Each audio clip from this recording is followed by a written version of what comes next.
Welcome, everyone, to the episode 16 of the Office Hours podcast. I am glad to welcome back Mo for this conversation today. I guess without further ado, just a quick reminder to join the Telegram, talk to us there. Hit like, hit subscribe, leave us a comment. It would be interesting to see what you guys think about what we're doing here. And yeah, Mo, let's take it away. Thank you. How are you, Vasili? Doing all right. The craziness is slowly subsiding, so hopefully I'll have a little bit of my life back. Uh, you know, Still haven't had a chance to do a haircut, but at least I had some time to shave. So I was like Progress. considering going for a haircut today, but then I got distracted by something. Let's say, okay, I'll have to do it some next time. Yeah, progress. Progress, yeah, yeah, That's incremental good. I improvement. think maybe with time, like the stress will really reduce, and maybe you find more coping mechanism for it. Because I think like sometimes those little things can actually help to improve the mood and Hmm. maybe get better productivity. I don't know. Maybe maybe something to consider. Yeah, Something to consider. yeah. I should probably So just go for it and do it and be like, okay, yeah, at least if I, yeah. I look nicer than before. Yeah, Yeah, improve the mood. yeah. So today, what I wanted to what I want to discuss today was just my own personal experience, and I want to learn about your with your opinions on as well. And so what I want to talk about is recently I find myself having in some conversations, and it's not new, but I think I can find a better way to handle this type of conversation. Sometimes you meet people and then they have like ideas, like software ideas, like projects, and they discuss these things with you, but the idea is good, but you don't think that they are at the point where they really need you. But Mm, because they don't understand software development process, they think if I find a software engineer, I can bring this idea to life. But I don't want to have to do this groundwork for you, Like I would prefer if you already know what your business is, if you already know who your competitors will be, if you already know what exactly you need me to do on the project, this kind of things. But sometimes it's just like, oh, we want to build XYZ and we want it to do so. To me, that's a wish somehow if you don't have all this groundwork laid. But I find myself in these type of conversations, and sometimes I think about it. Maybe there's a better way to handle it, because um, you can't always like walk away from all these type of things because you feel like it's too much, or you don't want to do all the, or maybe you don't have enough time to share and all these type of things. So I'm wondering, like, have you also been in this type of conversations, and like how do you manage them? For sure, I know you would have, but how do you manage them? And what are the success rates like? What makes this type of conversations successful? right, And right. how do you navigate it? That's a really good question. It's a very pertinent question too. Because I probably mentioned is like I'm working on a little side project, which essentially kind of came out of a conversation like what you're describing. And before, I have been in this conversation for various ideas. Like people have business ideas, and yeah, they have this idea that like, well, it's like a surefire business idea. We just need the help with the implementation, and then we're gonna make it, right. um, and your point that they don't really do any kind of legwork to validate it, it's also very true. Because I think if a person never started a startup or never worked for a startup, they don't understand how much effort actually goes into getting something off the ground, and how much research you have to do to make sure that the idea has merit. that it's actually implementable, that it has a market, and that it's like, a genuine problem for some people, and it's not some invented problem that you think it's a problem for them. So in fact, implementation is probably at the very early stages, the implementation itself should be like the least of their concerns, because when people say I have $1 million idea, which is an old phrase because $1 million is not even that much money these days. But Exactly. the saying used to be, well, you don't have $1 million idea, you have a negative $1 million idea, as if it's probably gonna take $1 million to get it implemented first Mm, before you started yeah. making any money. I mean, ideas are all well and good. Ideas are cheap. People can sit down and generate ideas. Doesn't necessarily mean those are good ideas or they're viable ideas. And I mean, I think it's a good exercise to try to come up with things and then figure out ways why those things probably wouldn't work. I think there's also something to be said about sort of the trap of pessimism. Because I mean, I like playing devil's advocate on a lot of these things. Immediately, whenever somebody presents me with some idea about something, I start thinking about all the possible reasons why it wouldn't work.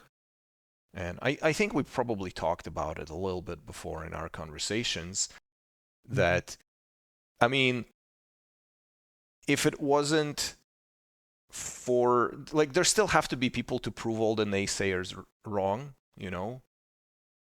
Because everybody can shut down ideas. It's nice. You feel great. It's like, oh yeah, your idea is garbage for all of these reasons, and you're too stupid to understand all of these reasons. And then they actually go out and do it and succeed, and you're like, well. So there's something to be said for trying, but I think there's like the whole class of obvious reasons why something wouldn't necessarily work, right? And you have to at least go through all of those and cross them off your list. And by the time you crossed all of the obvious ones off your list, you can proceed with some of the non-obvious ones. And there's also the fickle human nature, which could look at something and be like, oh my god, I want it, versus this is no interest to me, even though if you present the exact same idea to same people, like 6 months time difference, they're gonna say yes here and they're gonna say no here, and there's no way to detect which one it's gonna be, right? So timing sometimes is a lot of it too, and luck and randomness. But where was I going with this even? It's like, how do you deal with these types of Mhm. conversations? I think one of the things is like you have to be able to say no to a lot of these ideas usually, because okay, even if it's a great idea, even if you think that it has merit, even if you think that you can get it off the ground, there has to be some pragmatic aspect for it too. It's like, well, this person took all of 5 minutes to come up with this idea. Maybe okay, maybe not 5 minutes. Maybe they base it on their life experiences. Maybe they have good reasons to think he'll work.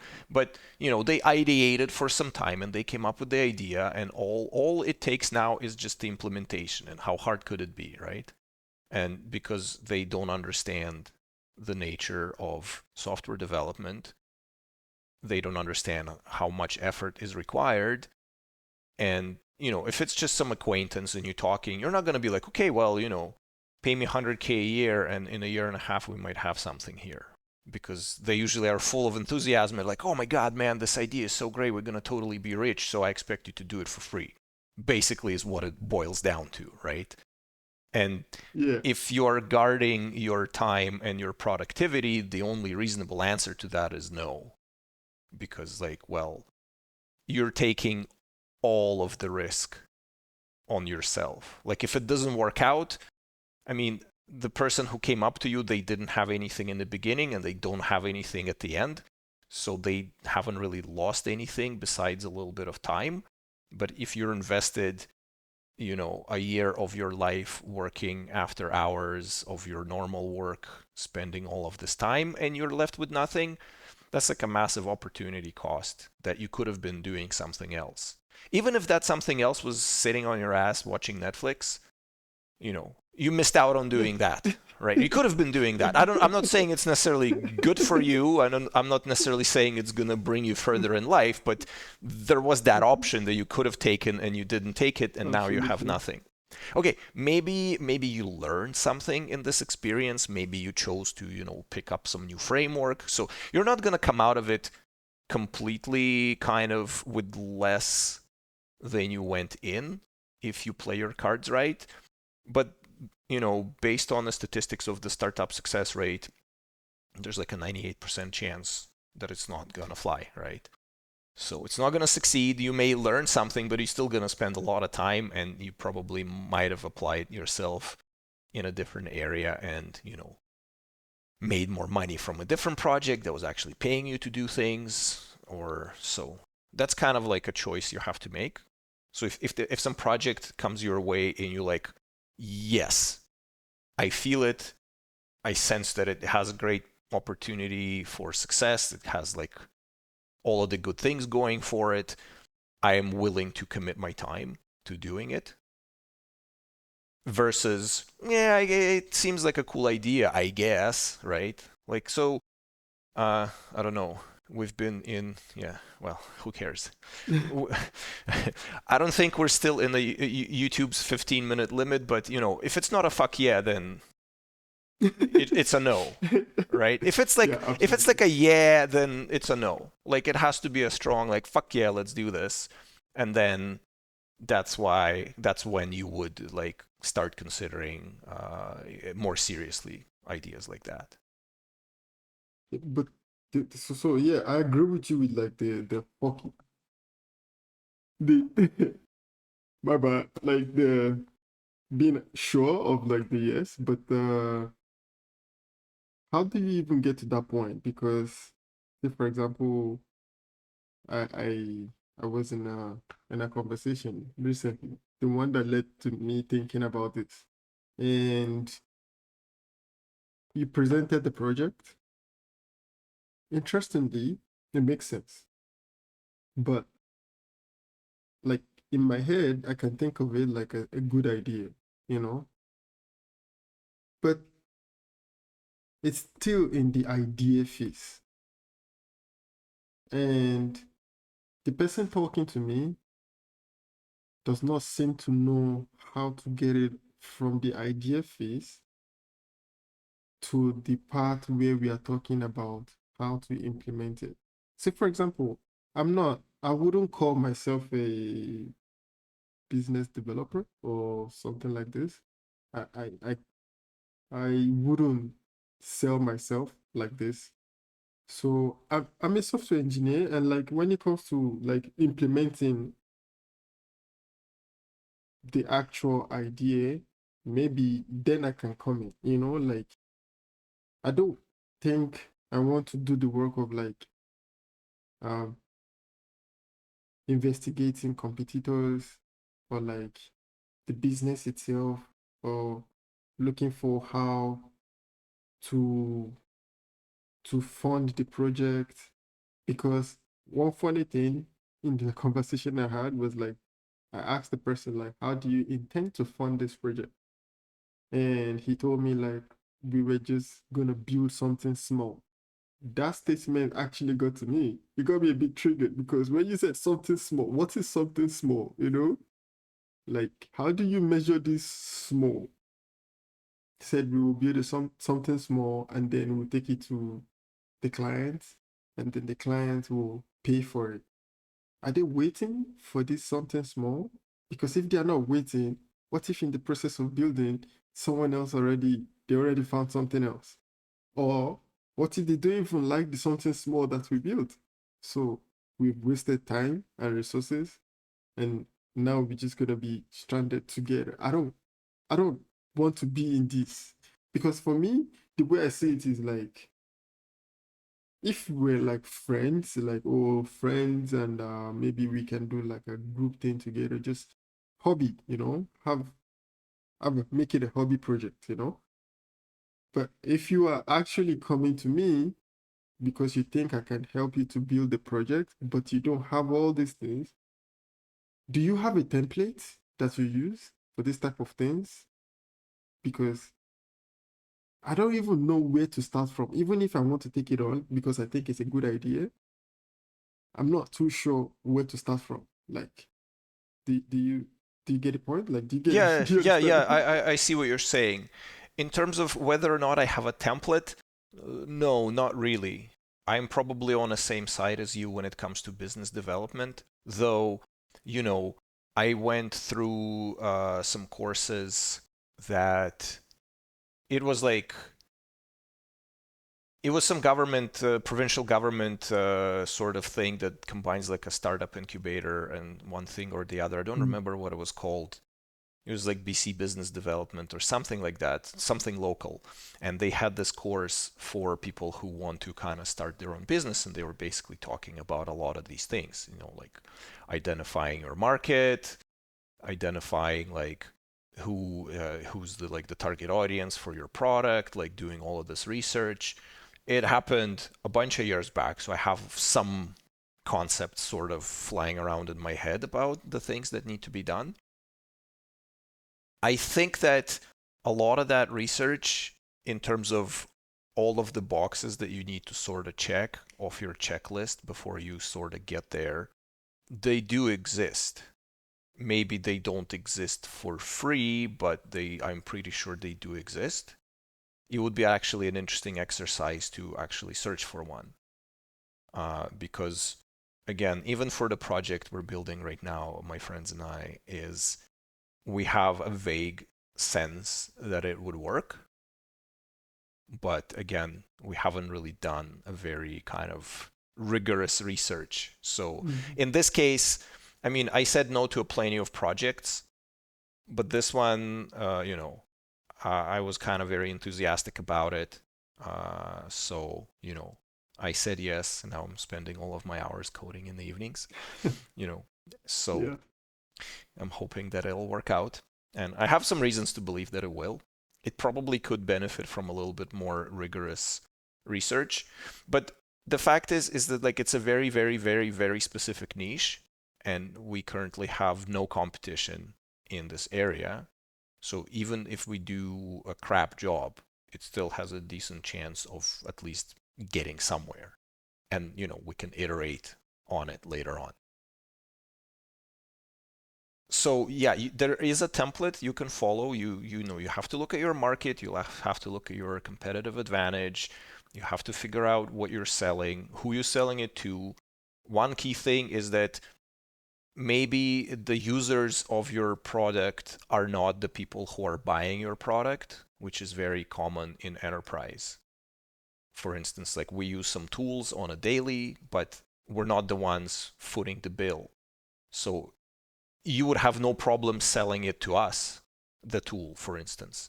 But because we don't control the purse strings, you have to sell it to somebody else, and then it gets to us, right? And there's that disconnect. You may talk to some professionals in some industry, and you might listen, you might hear about the problems that they have in their daily life, in their work, and you have this idea. It's like, oh my god, I have the tool for you, I'll solve all your problems. And based on a conversation with them, you'd be like, yeah, they'll totally buy it.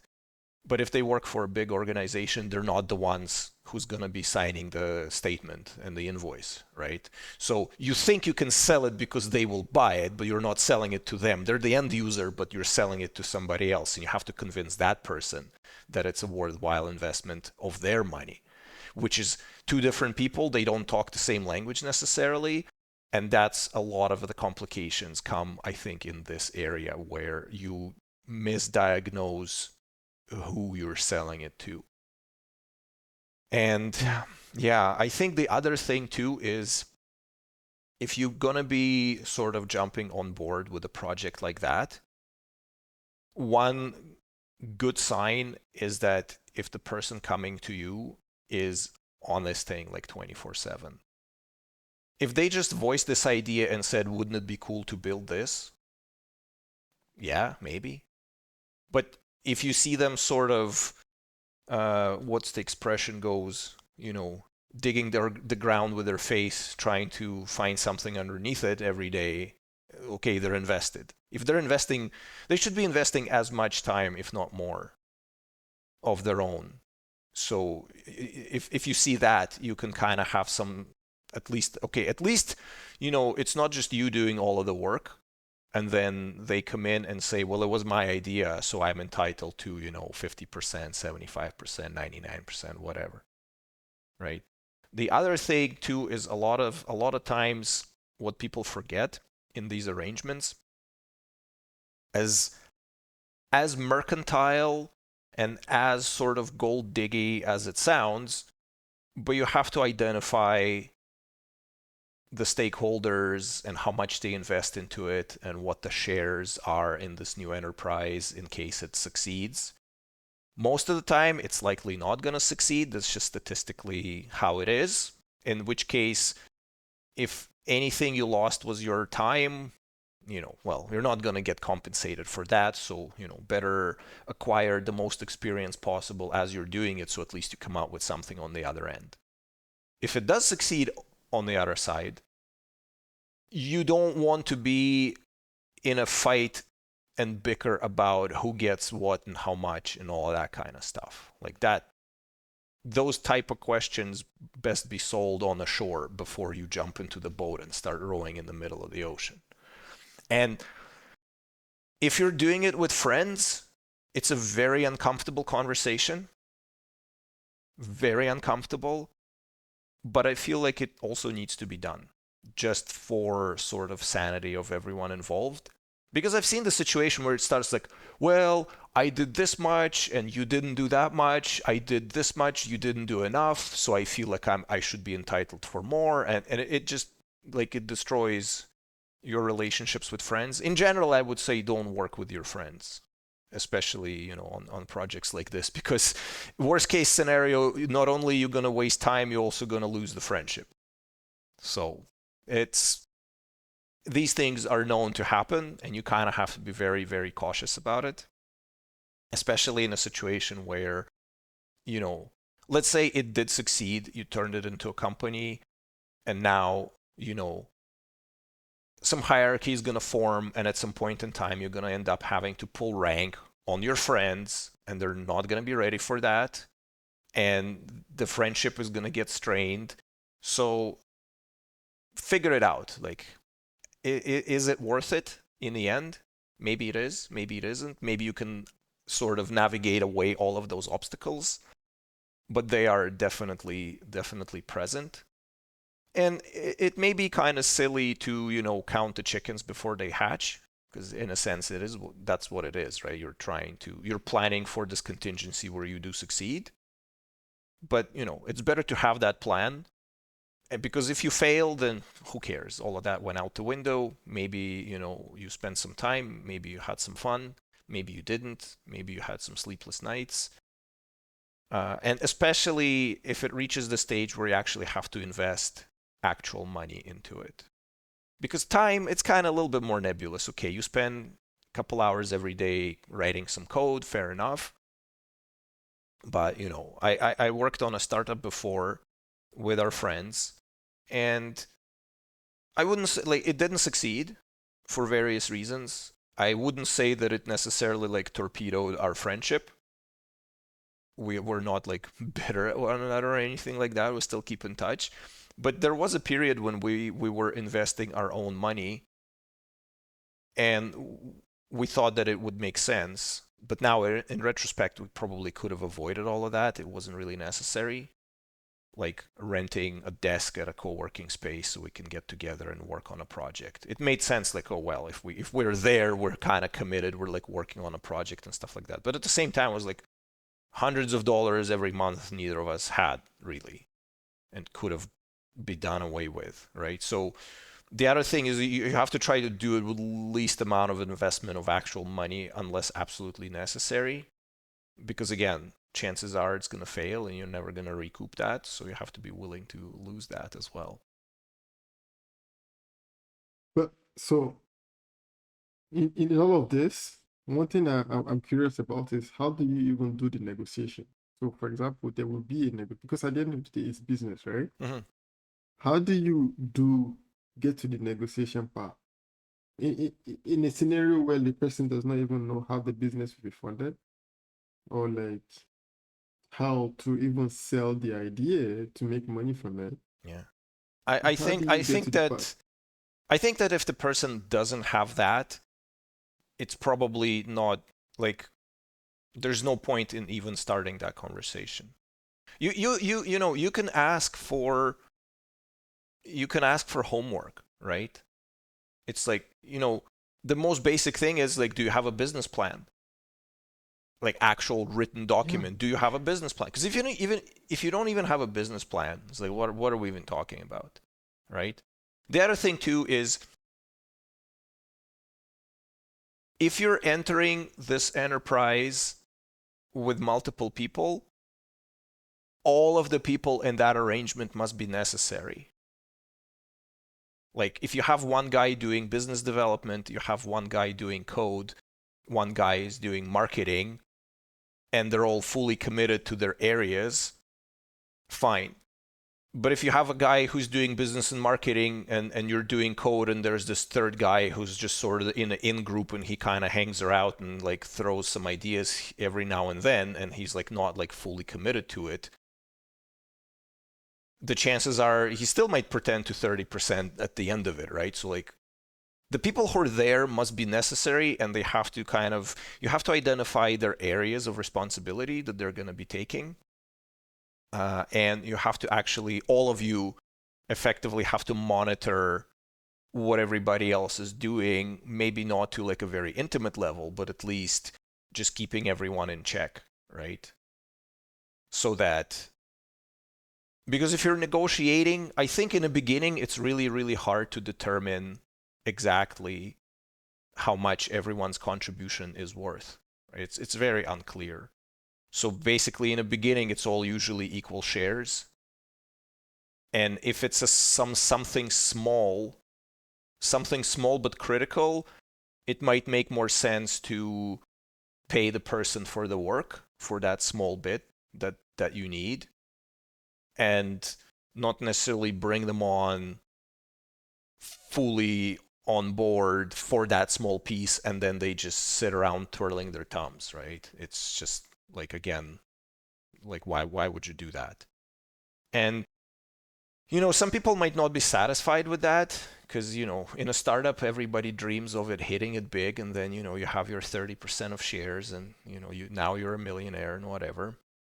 But if you only did like 3% of the work, that's unfair to everybody else, right? So I guess the question was, how do you negotiate with people who don't have a business plan? Yeah, don't negotiate with people who don't have at least a business plan, you know, like market fit, identifying your customers, identifying your pricing strategy, identifying your marketing strategy, you know, identifying the milestones, identifying the MVP. He said, okay, we'll build something small. And you said, like, what is something small? Exactly. You have to know what that small thing is. And the question is like, oh, I have a company that I'm going to be selling it to. It works better if you already sold it to them or like so you know when I was working at another startup where I was person number 3 in the company, so I wasn't like a co-founder and I did not invest any money into it because I was fresh out of college, didn't have any money, but I was there sort of very very early, right? And finding new customers, like actually doing sales. We're basically doing sale, like we started building a prototype for the system. It was like a vehicle tracking software, and the company is alive to this day, and you know they're doing quite well. They haven't solicited any venture funding, so their shares are not diluted to all hell. So I don't know. Maybe if they go public one day, I'm gonna have a couple of $100 out of that. Who knows? Hopefully. Um, but yeah, we started building a prototype, and we started analyzing our competition, and we realized that most of our competition, while they have functionality in terms of like UI, UX, and polish, they're just complete crap. Just like like 1990s. You should browse this website using Netscape 3 in a 800 by 600 pixel resolution on a dial-up modem type of graphics, and just not good, like painful. I would imagine that anybody who used those products would be just like, oh my god, this is such a drag. And so we started building something much nicer. It was like the beginning of Google Maps. When Google Maps first came out, it like blown everyone's mind that you can do that in a browser. So we were using that fairly early on, integrating it in our experience. And selling, we rented a tiny little office, and sales were originally like my boss, the founder, he was doing sales calls himself, even though he's not necessarily a sales guy. So the two founders, they were doing sales calls. I was writing code. They were writing a little bit of code too. And I was just in the office when they were constantly on a phone doing sales calls, trying to sell this software. And the software was like, it was doing what it was supposed to be doing, which was okay if you're like a taxi company owner or like a limo cab owner or something, and you want to track where your cars are and like what they're doing and all of that kind of stuff. It made sense to us that people would want these things. They want to protect their assets. They want to, make sure that their property is not being used in inappropriate ways, like all of these kinds of things. It was incredibly hard to sell to those people. And in the beginning, we even ended up saying, like, okay, you don't have to pay us for the hardware, which was expensive. Like, we were buying these hardware trackers from Germany because that was before the mass proliferation of things like AliExpress, where you can just get 1,000 of those from China, $5 a piece, right? Like each device would cost a couple of €100, so we wouldn't be able to make any money on reselling those. And in fact, we were saying, okay, just pay us the monthly fees. We'll cover the device, we'll cover the installation for you. Just pay us the monthly fees. So getting the people to pay you consistently months after months was the goal. Because once you have that influx of cash that is constant, you can do planning a little bit better because you have some idea of where you are and what's coming in. And then you can also say, hey, company so and so, they run like 30 devices through us. Talk to them about their experience. And, a lot of it kind of starts slowly snowballing from there. And I mean, this is just one specific example from one specific industry and one specific startup. But and I think a lot of that stuff kind of got changed on the fly too.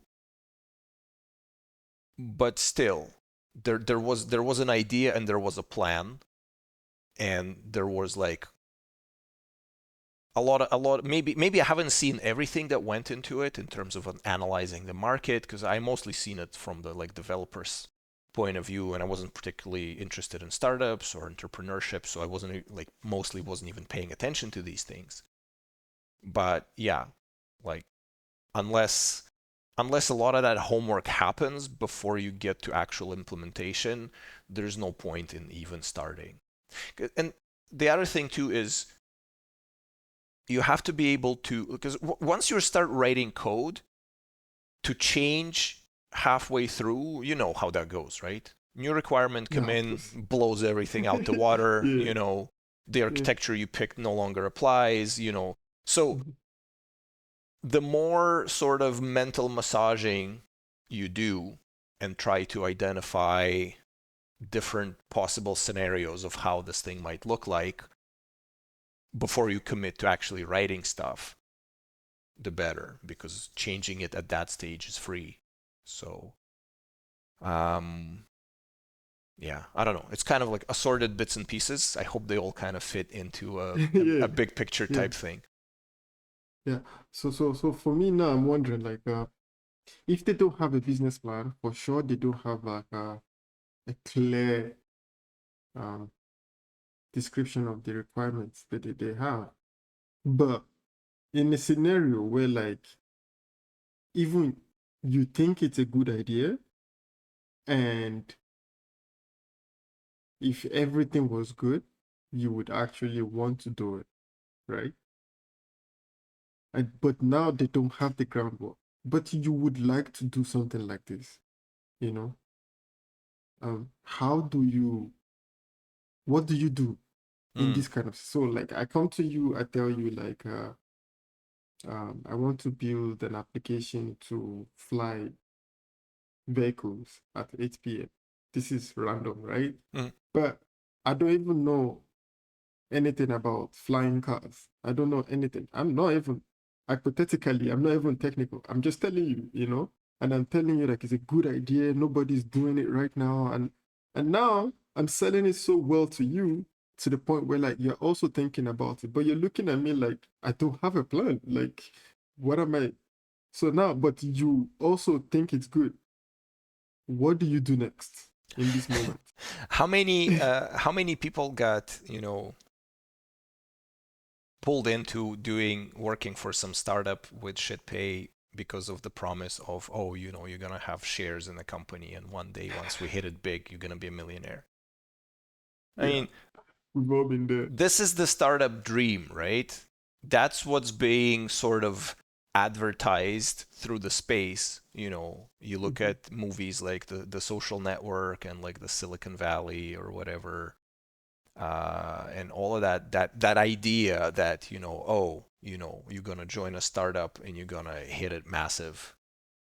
And yeah, you still need to look at the harsh reality and face. It's like most of them fail, so like that should be your first thing. Like, I mean, okay, maybe it's okay. Maybe one interesting kind of corollary of that is that person was able to sell it to you, which is already a good sign because they can at least Mhm. sell it to you. It's not so outrageous that they couldn't sell it, period. Like if they can sell it to Mhm. you and you're not even necessarily the target audience for this, maybe that's a good sign. Maybe they can sell it to other people too.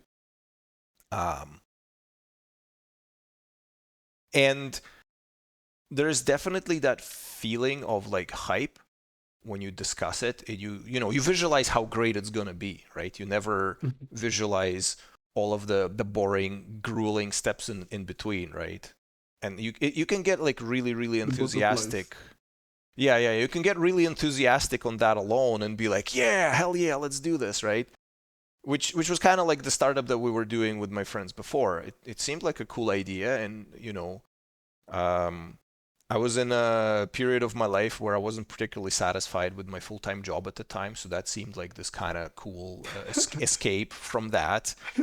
And, so maybe the other question you should ask yourself is if I commit to this, if I sign up, where where is my deadline that by the time, like when I reach this deadline, if we don't have results, I cut my losses and go.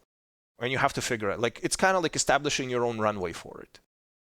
It's like if we don't have anything tangible in 6 months of effort, there's no point, right? Or a year, or whatever your comfort zone with this is. And that also needs to be kind of present in that discussion. It's like, okay, you've convinced me. Maybe I want to try this. Maybe I see the potential. Let's say maybe even they have a business plan and they have all of those other things. We sort of like skip to a different branch of this Yeah. of this decision making Hmm. process. But like if they have all of those things, still, how long are you willing to give it? So, for instance, my girlfriend, she has a perfume store, like a brick and mortar physical location and an online store. And I remember when she was considering going into this startup with a friend of hers, she said that our plan is to have a certain milestones in terms of sales. And, if we do not reach those milestones by the end of year three, we're just going to shut it down. And I was like, okay, you know what? That's a good, like, I mean, 3 years is a lot, but then again, for a retail store, it's not like a software development project. You need time to build your clients and all of that kind of stuff. And that was a good thing because it's like, okay, at least you know where your deadline is. And if you were not able to get there in that time limit, the likelihood of you getting there later starts diminishing with every single day, right? It's kind of like the inverse of, if something has been around for a very long time, it's likely it's going to stay around for longer as opposed to some brand new thing. So it's sort of similar to that. Like if you haven't managed to achieve success in this time frame, the likelihood of you achieving the success of time frame plus 1 day, I think it's lower. Like either you kind of hit that, or you have to pivot, you have to try something else. Like if you're just spinning your wheels for years at a time without achieving, like you can achieve some success where you're sort of kind of like here and there, but you don't have that growth that will make it worthwhile. Like if you build a project that's self-sustaining, but maybe it doesn't pay your salary. Like maybe it makes enough money to cover its own existence. Maybe it makes a little bit on top, but it's not something you're going to retire over, and you don't see a clear way to take it to the next level. It's probably easier to just, sell it or shut it down, because you can waste a lot of time getting very marginal returns out of it, where again it's the opportunity cost, right? You could have been building something else that may have been more profitable. And it's all speculation, you don't necessarily know, but maybe you had an offer from some company that would require 100% of your time, and you said, well, I'm working on this side project, I don't want to abandon it, and now you've foregone this opportunity that would have made you a lot more money over some period of time, right?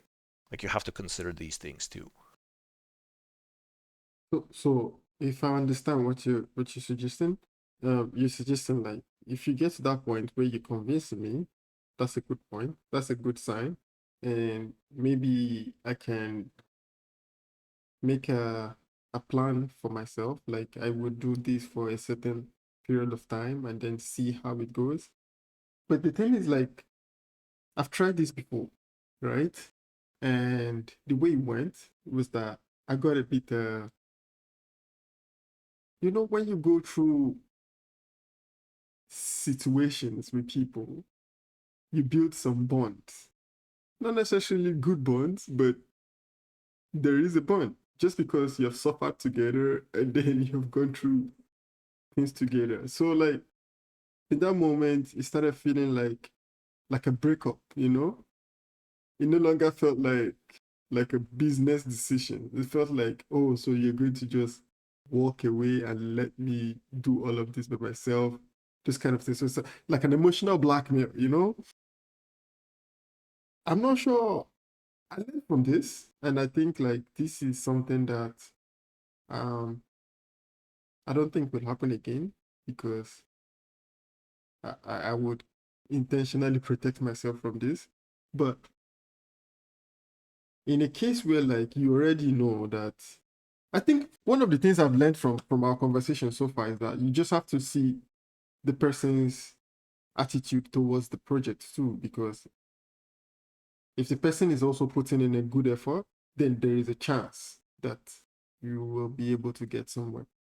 Because at the end of the day, what I've noticed is like writing codes is one of the easiest parts of startups. Like I don't even think that that's even it's the easiest part in my opinion. In my opinion, because maybe I'm speaking like this just because that's where my skill is at. But to me, the business itself is in the sales, in the marketing, in the idea, like understanding what exactly you are doing, like the goal, the problem that you're solving, how you intend to solve this problem differently from other people, how everyone else is doing it. But if I go 6 months into it and I've wasted my time, I've wasted all these things, that that would hurt my feelings like a lot. Even if like uh, um even if I feel that I've learned something in a way, like, oh, I've gained some type of knowledge, but so what? I could have learned this thing on my own too. Like I could have learned it differently. But so I'm just thinking like if there is a way to actually what I was my initial idea was if there is a way to build this business. Say for example, you meet someone who is not very familiar with like software development process and they have good idea and you're able to convince me. If there is a way to actually help them to maybe hold their hand to build a business, but then there's a risk to that because now you're talking about like um people claiming like oh um percentage or like oh profit sharing and all this kind of thing. Because if I do all the work because I have the knowledge and you say it is your idea because it's your idea, so you think like it's yours, I'm just like working for you now. Are we gonna need a lawyer later? Like because Yeah. because it's just a bit like there's a lot of thin lines. So what I'm really trying to learn is like how to navigate these kind of things because also I know that as a in our industry you cannot always say no to all the ideas. Sometimes you try it, sometimes it works, sometimes if it works good, sometimes if it doesn't, you move on, you dust your shoes and your computers and like you move on. But I'm looking for a way to handle this type of meetings in the most effective manner. In the most effective is like I can easily tell this is a waste of time. This is not a waste of time. This is a maybe. We can give it 2 to 3 weeks, or you can give it like 3 months to see.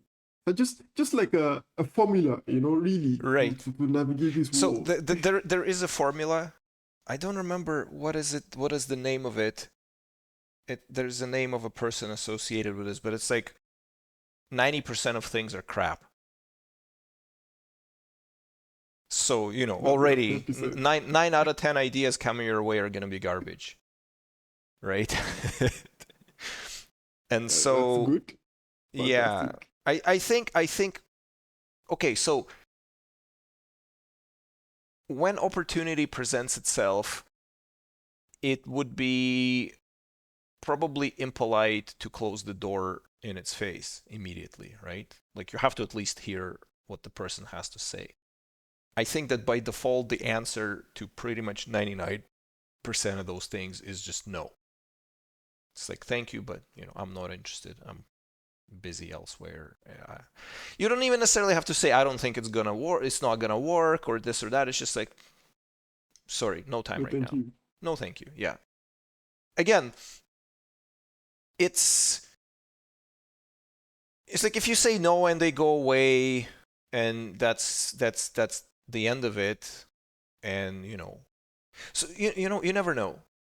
It's impossible. Like if you say no and they find some other developer and build it and achieve some success and you're going to be kicking yourself, like you have to be prepared. Like I think we mentioned that it's like you have to be prepared to live with the regrets of your decisions, right?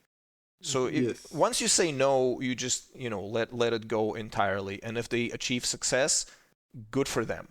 You're not part of it. You maybe had an opportunity to be. You chose other things in life. You can't then be bitter and be like, oh my god, I should have said yes. Because again, if you said yes, does that automatically, like if person A went to you for some idea, you said no, they went to person B and achieved success, does that automatically mean that if they were doing it with you, would have you achieved success too? No. Maybe True. person B had some skills that you don't have and they were able to take True. it over the finish line and you wouldn't have. Mm-hmm. So like all of the speculating is kind of pointless. If you say no, that's it. It's kind of done, right? And if Mm-hmm. if they really want to persuade you and come back and there's something to it, like you know, if they're not chasing you just a little bit, then who cares, right? Yeah, they should, right? Yeah, they should at least a little bit if they think that you're the person who can help them deliver it, right? And I think like filtering out obvious, it's like if they're unprepared, you can tell them like, I don't feel like you're prepared. You're lacking. And I guess, you're asking me for the checklist of all the things that they should have. I don't Mm-hmm. have one, only like a vague understanding.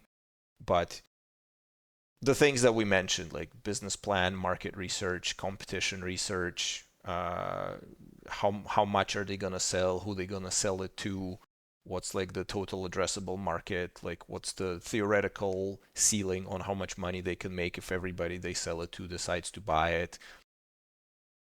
What problems does it solve? Are those problems actually problems, or do they perceive them as being problems? Like, have they validated it? Have they found a person, or better, 5 people, or even better, 10 people, that when presented with the idea and asked the question, would you pay for something like this, would say yes? Because if they don't have any of that, they haven't done their homework. Again, it's not the right time for you to be involved in this process. If they do have all of those things, you have to figure out if you find that this idea makes sense. Because again, like as I mentioned, like people can be a lot of they can be very enthusiastic about it because they see some glorious future in it, and that thing is contagious. You can get enthusiastic too, and then 1 year later you figure out that that idea wasn't really that great to begin with. And Yeah. I don't know, maybe it's my sort of slightly cynical and slightly jaded perspective. I think the other thing too is most entrepreneurs who achieve success never achieve it on their first try. It's usually like their fifth endeavor in terms of starting startups before they achieve some degree of success. Maybe not the life changing success, but at least something that didn't die in its infancy in terms of startups. And so the corollary to that is that if you never try, you'll never get to that number 5 where it actually would succeed. Like you kind of have to go through several failures and learn all of the lessons you need to learn to cover all of the gaps that you have and all of the deficiencies in your thinking and in your process and your approach and how you do all of these things before you are at a level where you have a good idea of all of the things not to do to ensure the most possible success chance for your project. It's, I don't know, like, I don't know. Maybe I guess Mark Zuckerberg winged it with Facebook and became a billionaire. But again, the top 0.01% like we talked about it already, right? You're not going to be a famous NBA superstar, you're not going to be an NHL superstar, you're not going to achieve like Taylor Swift level of singing career. It's very, very, very, very, very, very, very unlikely. But by your fifth attempt, you might have something that works. And by your sixth attempt or 10th attempt, you may have something that is really successful because you learned all of the lessons you needed to learn. Because again, the biggest thing with any new venture is that you just don't know even the things that you need to know. Like you're not even aware of what you need to start learning up until you hit it running through walls, you know. And I think it's true in all endeavors in life. It's like last summer I was hanging drywall in my garage by myself based on like YouTube tutorials, and I had to go to the store like 4 times to get all the things that I needed because I start doing something like, oh, I'm missing this tool. And that's effectively same idea. Like by your second startup, you're like, okay, I didn't do that thing in my first startup and that's why we failed. So you do it differently this time, but you hit something else and then you hit something else and then you hit something else.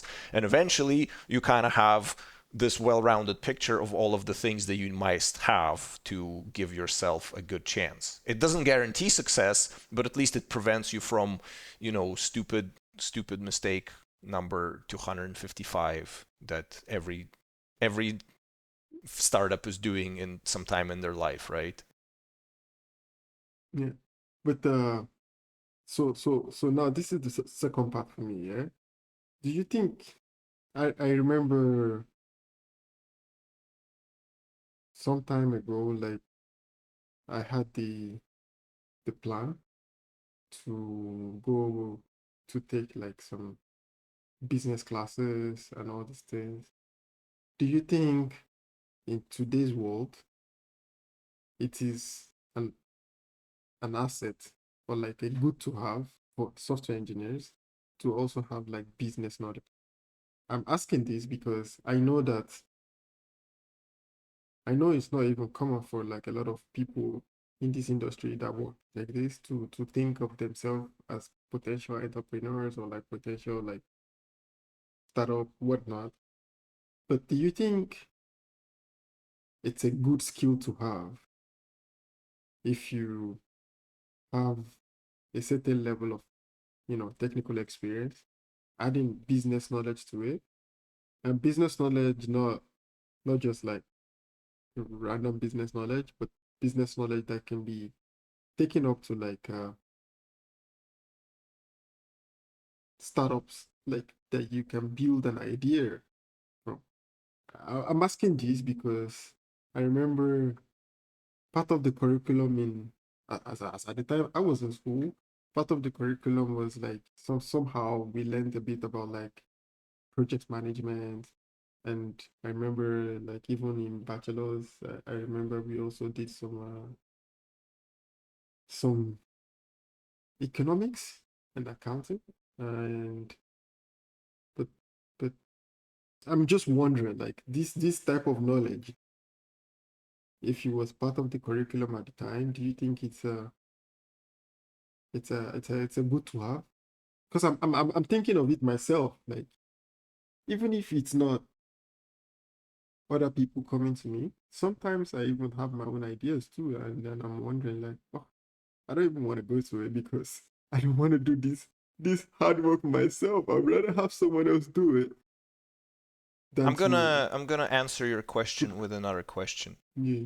Do you think that a salaried position as a developer will take you and your future family all the way to your gravestone in your life?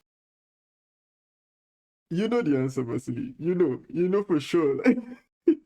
You know how I feel about this already. But Therefore, it is mhm, definitely a good. The thing is, okay, I don't necessarily have an entrepreneurial inclination or like the temperament for that.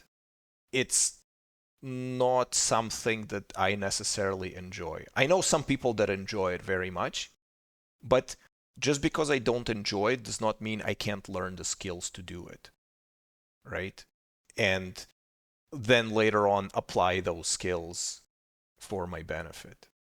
I am pretty sure like it's certain that you can be working for somebody all your life and you're gonna hit your ceiling pretty quickly. I mean, okay, fair enough. There's like some crazy paying jobs in the industry currently, but there's a lot of uncertainty, as you may have seen. These mass layoffs from all of the big companies, where like hundreds of thousands of people are being let go. Like it, it is really difficult to plan your entire life's journey depending on just that, right? On just like, oh, I have a full-time job, therefore, I'm set. There's very like maybe I don't know 70, 80 years ago when the model was you join a company and you retire at the same company and then you have a pension through that company and you're taken care of. That does not exist. Everybody is essentially a ronin without a master, and you roam from place to place offering your services. And I think eventually, maybe like once you acquire enough experience, the consulting scene opens up to you as well. So if you're not super entrepreneurial, you can follow that path. But even then, you still need to sell yourself. So some of those skills are valuable, and like managing different projects with you as the product still that requires skills. And when I was going through that business, it was a pretty short. It was like a series of lectures and exercises. It wasn't like a full semester course at a uni or anything like that. It was like maybe like 8 couple-hour lectures with some exercises built into it. It didn't take that much that much time, and it didn't cost that much money. And I can speak more of that language a little bit on the entrepreneurial side. So when I talk about those things, I don't just like zone out and be like, what the hell are they even talking about? I have some appreciation for that side of the conversation. And I think it's a good thing. It's a good skill to have. And I feel like, yeah, even if you don't have the entrepreneurial inclination, that doesn't mean you shouldn't learn the skill. You never know when it's going to be useful to you. And in a situation where somebody comes to you and says, hey, I want to build this thing, let's start a company to do it. Because arguably, if you think about it, even if you're building something small on your spare time, you still have effectively started a company to do it, right? And as soon as you start the company, everything that comes with owning and running a company comes into the picture, and you have to be prepared. And I think people who make the mistake of, yeah, we'll just wing it and we'll sort it out, they greatly reduce their chances of success. Like, you're not guaranteed success, but you have to, improve, like improve all possible parts that can. Like, if you don't do those things, you definitely fail. If you do all of those things, you maybe succeed, right? That's kind of the equation here. Yeah. Yeah, I agree with you. Like I think I totally agree with that because it's like I mean it's there is this saying they say like no knowledge is a waste, but sometimes there's some knowledge that there's some how do you say there's some knowledge that you don't really need, but in this case I think it's a good asset for Yeah. I think there's engineers to definitely explore. knowledge that you can do away with, but Absolutely. still, all of those things are a journey, and there's lessons learned at the end of everything. If you survive, Mm. that is. There's Yeah. many things in business, in life, in personal relationships that unless you go through it yourself, you will not learn. I've been in situations where people would tell me, hey, the thing you're doing doesn't make sense for all of these reasons. And I was like, yeah, yeah, yeah. And then on the other side of it, I looked back and I was like, they were right. I just was not prepared to accept their advice. And I think it's like a hallmark of a genius to be able to learn on other people's mistakes. But for most Yeah. people, we have to painfully go through the mistakes ourselves too. And for some Yeah. people, they go through the mistakes and learn jack shit out of that. So, what are you gonna Yeah. do? Yeah, absolutely. And I think it's true. Like if you have to get into it to learn at some point, because now that in our conversation now, I can think about some of these experiences that I've had in this type of conversations as well. I mean, I remember there were times when even with family, when you sometimes so maybe like your cousin, your brother might just think of an idea and like you go through with it. It's a different types of conversation if it's family even Yeah. because It's like, well, yeah, get that's get even get Mo to do it. He's your cousin. He's a programmer. He'll work for you yeah, for free, right? And you're like, exactly. Thanks, mom. Good job. Like, I really Yeah, needed this in my life. Yeah. it's even more complicated. Like, but at the end of the day, I think you just need to like you said, you need to protect your time and also value your own time. Yeah, yeah. Like But the you need thing to. is like, for me to get to the point where I can comfortably say no to things like that took a couple of times of saying yes to things like that and failing, and then realizing it's like, yeah, that was a really dumb idea. Why the hell did I ever agree to this? Right? So Yeah, I exactly. Yeah, exactly. I mean, that's the benefit of like having conversations like this with people who have the experience. Like learning from people who have done exactly the things that the benefit of mentorship, Mm. like people who have done the things that you are trying to do, people who have lived the life that See, some you might are say that living right now. it's hypocritical for me to be talking about these things because I never succeeded in those things. But even the failure, you learn a lot from failure. And even if I don't have any success stories, I can talk about the failure stories, and I think they're still valuable. Absolutely, absolutely, because you have learned things from them. And honestly, like it's not it's not until you hit the sweet spot. How do you say, Mm. like, yeah, Sweet spot, yeah, yeah. yeah, before you get the lesson. Sometimes you know the reason why you didn't hit that spot yet, but you see someone else doing the same thing that you were doing that made you not get to that spot yet. You can share your your knowledge with that person about how they're navigating it. So I mean, But yeah, life is just yeah, interesting. it's highly contextual, and something working out for you in your particular situation at that particular time may be not applicable 100% to some other person in a different situation Yeah, at a different yeah, time. I could say, absolutely. oh, I did this and it totally worked, implying that if you do this same thing, it'll work for you. But it's like, no, it just happened to work for me that one time because of the There is that too. circumstances, right? Yeah, there So is I that too. always have to recognize that I've in my career I've been incredibly lucky. I feel to end up where I am right now, uh, and a lot of it probably has to do more with luck than with skill, especially early on. I think now maybe I can balance it out with skill a little bit more, so not that much luck is necessary. But in the early days, oh my god, it's just like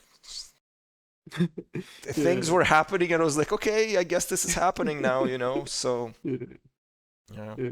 Honestly, like for example, like a few years back, like I remember I was just in my living room and I was reading about e-commerce, about how people you start a online store, and it made sense to me. I was thinking, yeah, just start a shop, and then everybody comes. It's a website. It's easy. It's really easy. And then like sometimes you talk about things like this, and you see some ads on YouTube, how so made 500,000 in 2 months. And then you feel so like yeah, and then I started it, and I wish that I had a mentor like in this type of industry that has done this type of things to tell me the real truth, of how these things go, because I feel like till now, I feel like it's a lot of learning, it's a lot of you're really lucky if you have someone that can tell you